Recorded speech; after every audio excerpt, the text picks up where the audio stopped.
She's bigger than you, little goody.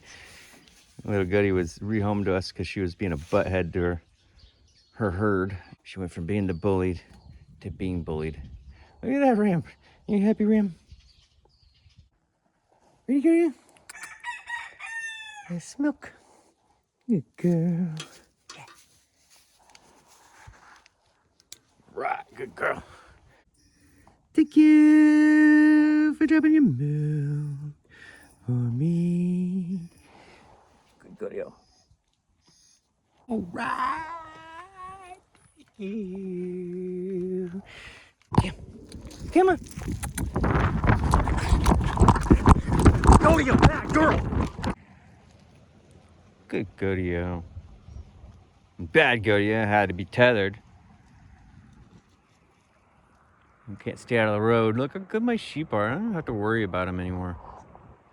They only take like 3 times, maybe 4 times, throwing a rock out into the road on the opposite side of them to scare them back towards you. They're so simple to train to stay out of the road, but this goat has proven to be a lot more difficult. A lot more difficult. It's not working. I wonder if the horse carcass down there is starting to look like a skeleton. Goat, you are crazy. Seriously, don't even think about that. Remember when she jumped in the pond trying to like get to me? You're crazy, goat. It doesn't make any sense. Why you freak out and when I walk away from you like 20 feet. But then you'll leave me and you just go running down the road for no reason. Doesn't make any sense. Your drama. Sheep are awesome. Sheep are way chill. You've been a really good reminder of that. You're awesome. You're not the best for this lifestyle. She's also very verbal, calling out to other people, and then that gets them to call out to her, and then she goes out to them. And so, yeah, it's like dairy sheep don't call out to people. They don't, if you don't socialize them with them, then they're a lot easier to maintain without fences. So it's definitely not possible to have multiple goats in this lifestyle who are untethered and grazing next to even rural roads that are not that busy like this. My friend caught some fish on the coast and brought me some. Thank you, Joe.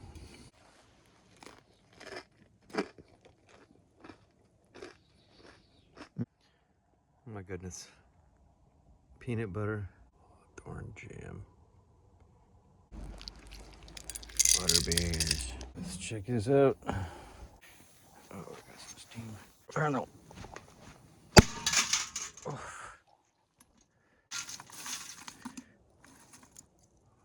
That didn't really puff. Wow, I need to be puffed at a lot lower of a pressure. This popcorn is like 10 bars to 12 bars, and I pulled these off at 12 bars thinking, oh, these are bigger than popcorn, and yeah, these are overcooked. And they didn't puff. They're like, man, they're way overcooked. Huh. That's weird. They actually got flatter.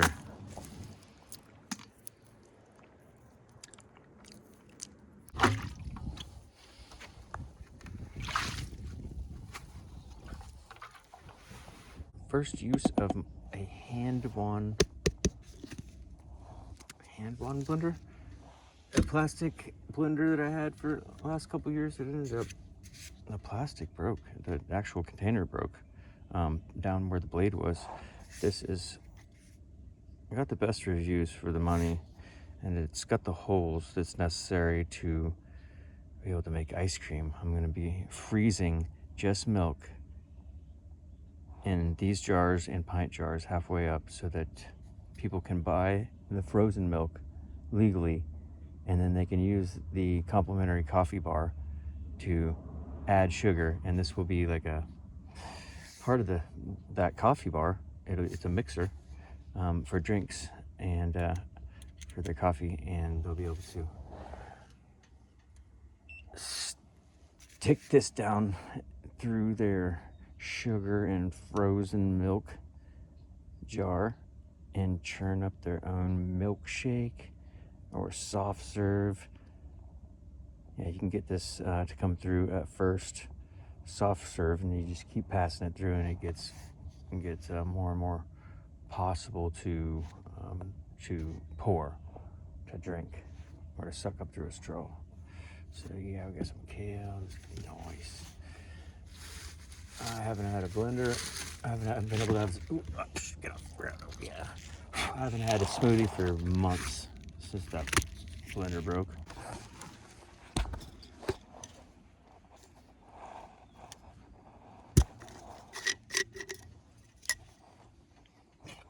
Hey, Goodyo. You want this kale? Goodyo. Goodyo. Goodyo. She loves kale. So she eats off the ground. She's way less picky about eating stuff off the ground than the sheep are. If I throw something on the ground at the sheep, it better be something good. Let's feed up some sheep seeds.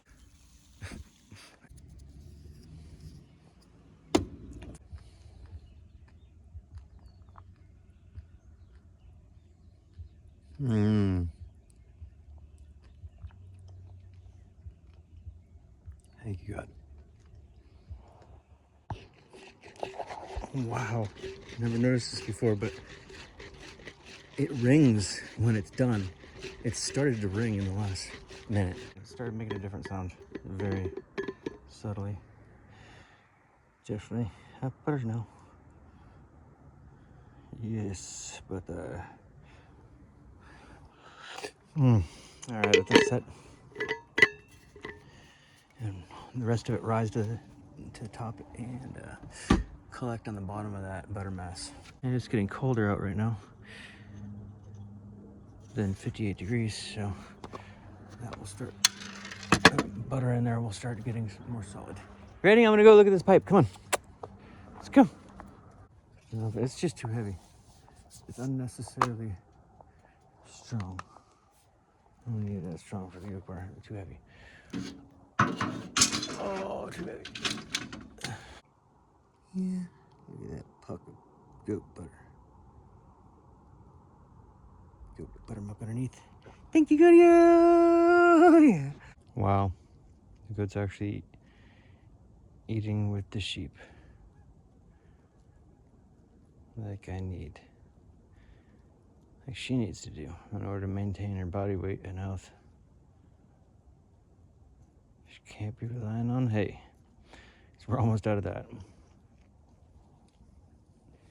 Hopefully we'll be going soon. Showing her new salads every day. And she can do this more and more and graze with my sheep. It's my newest culinary idea, braided bacon.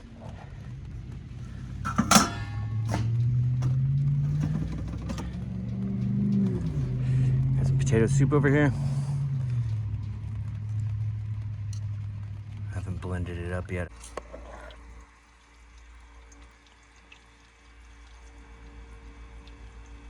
It's so awesome. I haven't even put the bacon in yet.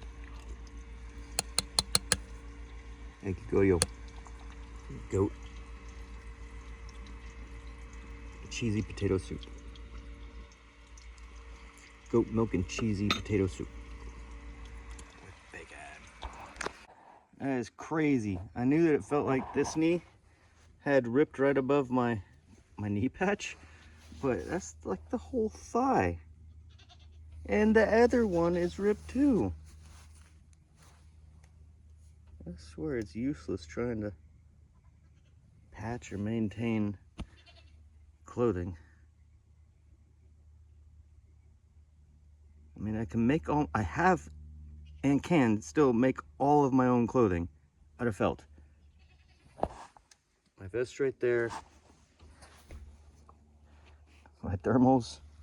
I've made socks, scarves, and hats. So I just, sleeping bags, and this is a coat. I made wearable teepees out of my felts. I make curtains out of my felts. I can make all my own clothing. It just looks ridiculous. Even more ridiculous than I already dress. I look like an abominable felt man. Or the Michelin man or something like that. It makes me really poofy. So I try to avoid standing out or being like too annoyingly sustainable to other people. So it just seems like the name of the game is going to be to utilize industrial wool clothing. That's my favorite wool. Not try to patch it. I mean, beyond like maybe the first patch, but when it gets like to this point where you can see, like, you could already see through this fabric because these are business wool pants. They're meant to just be for covering and be comfortable and drapey.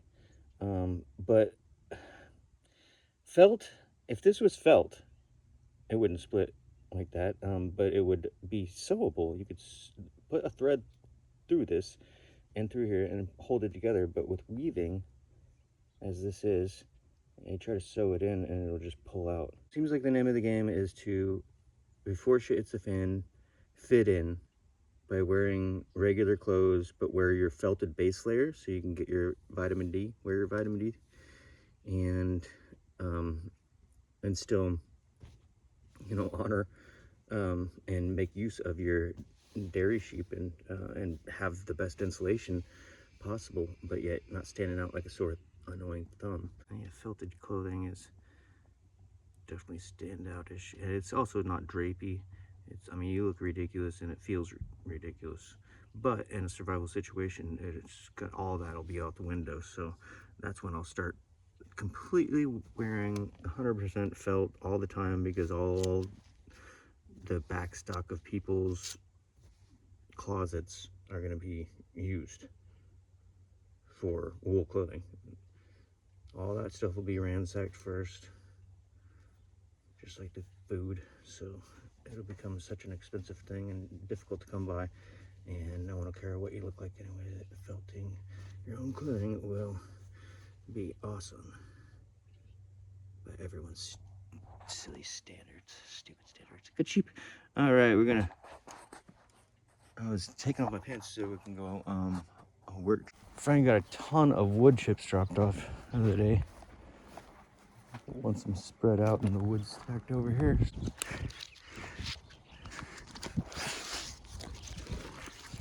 Man-sized logs.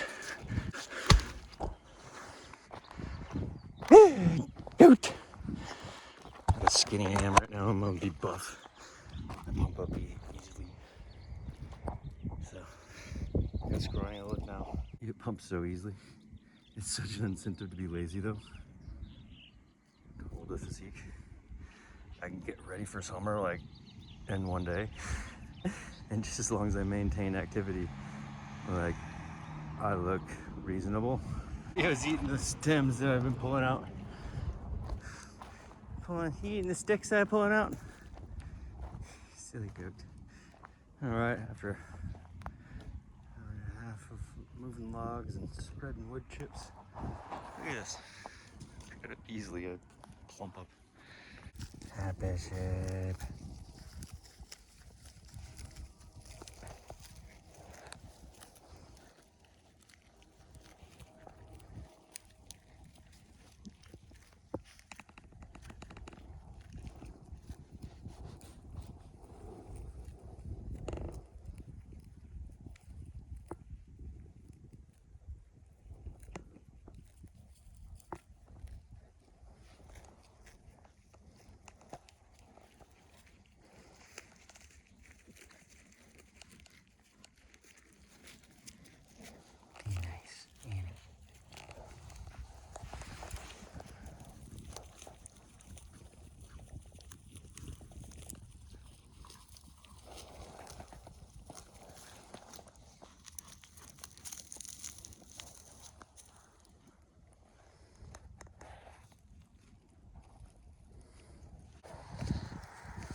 Fuck off, dogs. Get out of here. Get out of here. Get out of here. Get. Oh, thank God. Thought they're gonna challenge me.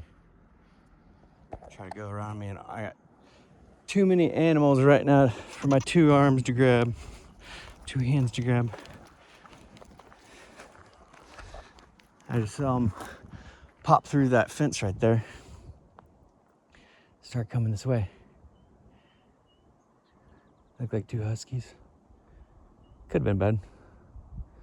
Not as bad as a German Shepherds or pit bulls or something like that. Rottweilers. The good thing I was outside of the wagon and not in the wagon. They would have advanced to the point that my sheep would have started running before, and would have ran past me before I'd even know what was going on. Good thing I was sitting out with you guys.